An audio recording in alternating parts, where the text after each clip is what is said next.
قریب ہے، رمضان شریف کے مہینے میں آپ تراویح سنتے ہیں، لیکن اللہ آپ کو توفیق دے اگر آپ درس قرآن کی مجلس رکھیں تو یہ کتنا خوبصورت ہو آپ کے گاؤں کے لیے۔ آپ نے یہ بچوں نے ماں کے ایصال ثواب کے لیے جلسہ رکھا ہے، میں مبارکباد پیش کرتا ہوں، لیکن ضرورت اس بات کی ہے کہ وقت کے تقاضے کو سمجھیے۔ ہر دور کے اندر اسلام ہر ایک ہی چیز کا متقاضی نہیں ہوتا، صدقے کے طریقے بھی بدلتے رہتے ہیں۔ آپ اگر مسجد کے اندر 10 لوگوں کو بیٹھا کر درس قرآن کی محفل کا انعقاد کریں اور ایک عالم دین 10 دن آپ کی مسجد میں درس قرآن کا انعقاد کرتا ہے، میں سمجھتا ہوں جلسوں سے اتنا سدھار نہیں پیدا ہوگا جتنا درس قرآن سے سدھار پیدا ہوگا، لیکن آپ اس کا اہتمام نہیں کریں گے۔ اس کی وجہ کیا ہے؟ کیونکہ اس میں آپ کو مزہ نہیں آئے گا، اس میں آپ کو لذت حاصل نہیں ہوگی، اس میں آپ کا نام نہیں پکارا جائے گا، اس میں آپ کی ویڈیو نہیں بنائی جائے گی، اس لیے آپ کو اس سے لذت نہیں آئے۔ کامیاب ہونے والی قومیں سائلنٹلی کام کرتی ہیں، کامیاب ہونے والی قومیں جد و جہد کرتی ہیں، کامیاب ہونے والی قومیں دکھاوا نہیں کرتی، کامیاب ہونے والی لوگوں کو اپنی ذمہ داریوں دور حاضر کے اعتبار سے اپنی ذمہ داریوں کو سمجھنا چاہیے، اس کا احاطہ کرنا چاہیے، غور و فکر کرنا چاہیے، ورنہ بعد میں آنے والے تمہارے وہی بچے جن سے تم استغفار اور دعا کی امید رکھتے ہو وہ تمہیں گالیاں دیں گے کہ ہمارے آباء و اجداد نے جلسے تو کیے لیکن ہمارے آباء و اجداد نے ہمیں قرآن کا علم نہ دیا۔ وہی لوگ تمہیں گالیاں دیں گے کہ ہمارے بڑوں نے جو ہے وہ محفلیں تو سجائیں لیکن ہمیں جو ہے وہ اچھے اسکول نہ دیے، اچھے مدرسے نہ دیے۔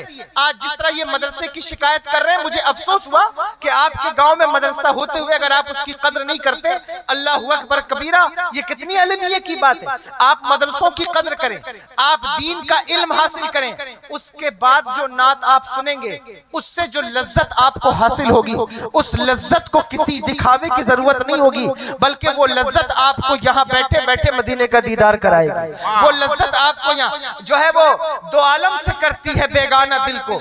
عجب چیز ہے لذت آشنائی۔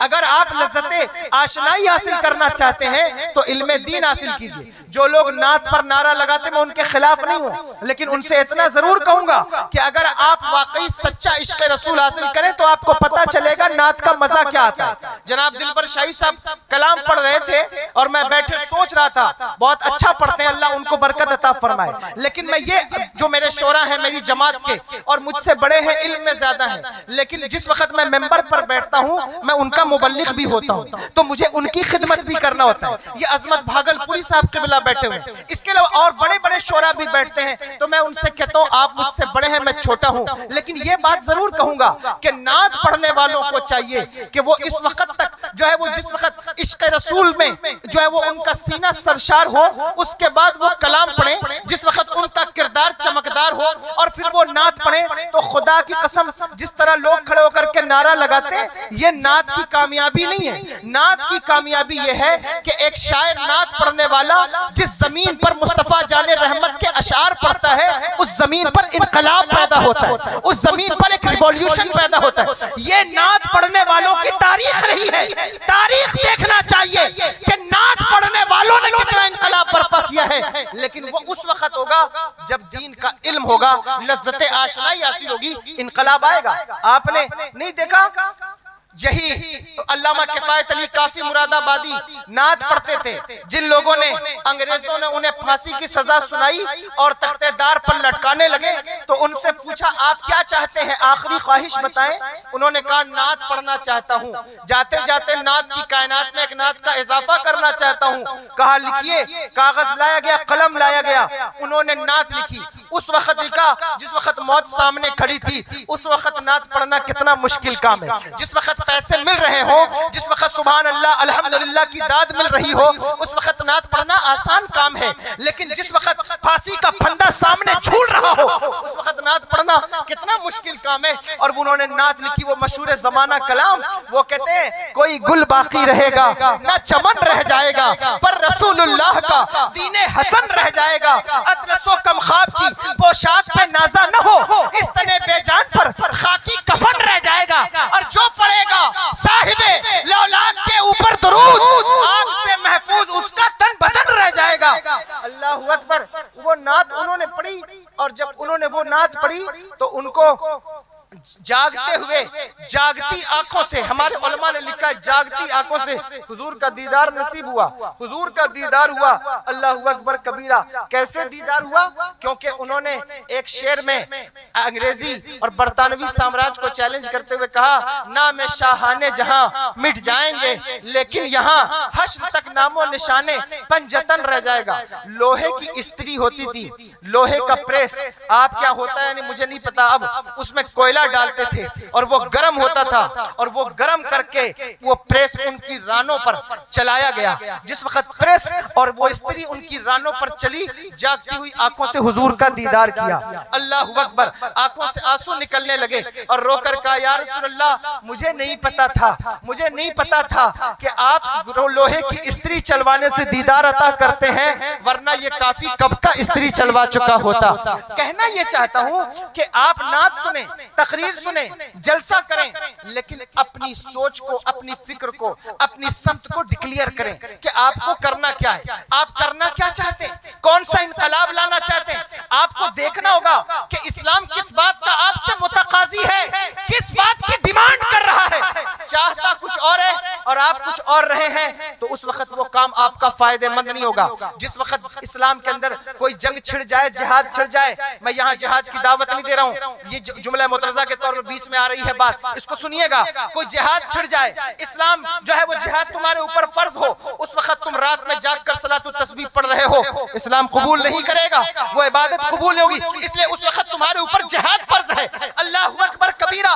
جس وقت قوم کے بچے کاٹے جا رہے ہو، جس وقت تمہاری عورتوں اور بہنوں کی عزتوں کی جو ہے وہ دھجیاں اڑائی جا رہی ہو، غرناطہ سے لے کے حلب تک، قرطبہ تک، دمشق سے لے کر کے غزہ کے بازاروں تک، برما سے لے کے میانمار تک، اور بنگال سے لے کے آسام تک، جس وقت مسلمانوں کا خون بہایا جا رہا ہو، ان کی عزتوں کے جو ہے وہ ان کے چہروں پہ ذلت کے جوتے مارے جا رہے ہو، جس وقت ان کی زندگی دوبھر کی جا رہی ہو، اس وقت تم نے اگر یہ سوچا ہے کہ بغیر کسی کام کے لذت قلب و نگاہ کا سامان میسر کر کے تم اسلام کی خدمت کر رہے ہو تو تم غلطی پر ہو۔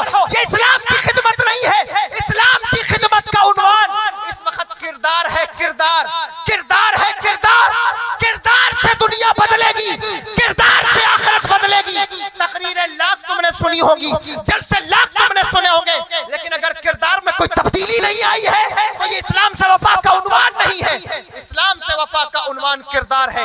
کردار بدلو۔ اقبال بڑا اپدیشک ہے، باتوں سے من موہ لیتا ہے، گفتار کا یہ قاضی تو بنا، کردار کا قاضی بن نہ سکا۔ مسجد تو بنا لی پل بھر میں، ایمان کی حرارت والوں نے، من اپنا پرانا پاپی تھا، برسوں میں نمازی بن نہ سکا۔ اگر تم نمازی نہیں بن سکے ہو، ماں باپ کے حقوق نہیں ادا کر سکے ہو، تو تف ہے تمہاری عقل پر، تف ہے تمہاری کارکردگی پر، اور تف ہے تمہاری عقل پر۔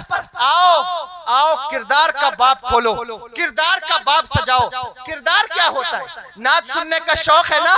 ایک شاعر کی تاریخ سنو، دنیا جسے جگر مراد آبادی کہتی ہے۔ مائے خور تھے، مائے خار تھے، شراب پینے والے شاعر، جگر مراد آبادی، غزل کے اتنے بڑے شاعر۔ اجمیر میں مشاعرہ ہوا، سلطان الہند کی سرزمین پر جگر مراد آبادی کو خط لکھا گیا کہ آئیے آ کر کے نعت پڑھیے۔ انہوں نے کہا میں جو ہے وہ شراب پینے والا شاعر حضور کی نعت کیسے پڑھوں گا، حضور کی توصیف و تعریف کیسے کروں گا؟ کردار کے عنوان سے یہ بات سنو، کہتے میں کیسے تعریف و توصیف کروں گا؟ لوگوں نے سمجھایا جگر اتنے بڑے شاعر ہو، اتنا بڑا اسٹیج ملا ہے، کیوں نہیں جا کر کے نعت پڑھتے؟ کیوں نہیں جا کر کے نعت پڑھنا کتنے اعزاز کی بات ہے، کتنے بڑے فخر کی بات ہے، کتنے بڑے کرم کی بات ہے کہ کوئی حضور کی نعت پڑھے۔ اور نعت پڑھنے والوں کی تعظیم بھی کیا کرو، نعت پڑھنے والوں کی عزت بھی کیا کرو، کہ جو نعت پڑھ رہا ہے اس کی ایک قدر ہے، اس کی ایک عزت ہے، اس کا ایک منصب ہے۔ اللہ اکبر۔ وہ کہتے ہیں میں نہیں پڑھ سکتا، لوگوں نے بہت سمجھایا، غسل کر کے نہا دھو کر کے نعت لکھنے بیٹھے، نعت لکھنے بیٹھے، ایک نعت لکھی، اور جب اجمیر پہنچے تو اس وقت لوگوں میں ایک شور پیدا ہو گیا۔ لوگوں نے کہا کہ جگر جو شراب پیتا ہے وہ کیسے ممبر پر آ کر نعت پڑھے گا، وہ کیسے ممبر پر آ کر کے اشعار پڑھے گا؟ ان چیزوں کا بھی اپنے جلسوں کے اندر خیال کرو۔ میں کسی کا نام تو نہیں لینا چاہتا، اور یہ سنی سنائی بات پر اعتبار بھی اس طرح نہیں، لیکن میں یہ جانتا ہوں کہ کچھ ایسے بھی لوگ ہیں، اللہ اکبر کبیرہ، جو اس وقت ممبر پر آ کر کے کھڑے ہوئے ہیں اور نعت پڑھنے کے لیے کھڑے ہیں، لیکن اللہ آپ ان کا کردار پلٹ کر کے دیکھیں، آپ کو پتہ چلے گا کہ اس بندے سے نعت سننے سے کبھی عشق رسول پیدا نہیں ہو سکتا۔